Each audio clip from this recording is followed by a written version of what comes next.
Gepatitni turlari juda ko'p. Xalq orasida tarqalgan sariq kasalligi deyiladi. Ya'ni bu gepatitning A shakli bo'lib, o'tkir kechadi.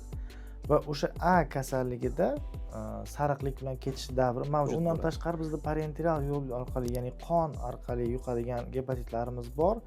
Ular gepatit B, C va B delta gepatitlari deyiladi. Ular ham ikkiga bo'linadi. Surunkali va o'tkir. O'tkir davri kamdan kam uchraydi u holatlarda. Surunkali davrida sariqlik davri kuzatilmaydi. Qachonki bemorlarda jigar sirrozi alomatlari boshlanganda shifokorga murojaat qilishadi. Bu biz uchun juda ham va bemorlar uchun juda ham katta muammolar tug'dirishi mumkin.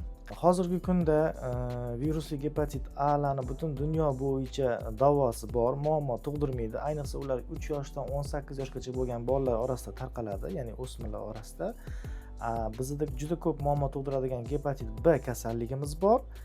Uni hozirgi kunda butun dunyo bo'yicha 100% davo turi yo'q. Gepatit C kasalligimiz 100% eliminatsiya qilish ehtimoli bor. Bu degani bemorlarda biz gepatit C aniqlagandan keyin davlatimiz tarafidan tekinga virusga qarshi davosi o'tkaziladi. Buning uchun faqatgina kelib skriningdan o'tsa va gepatit C tasdiqlansa muammo yo'q.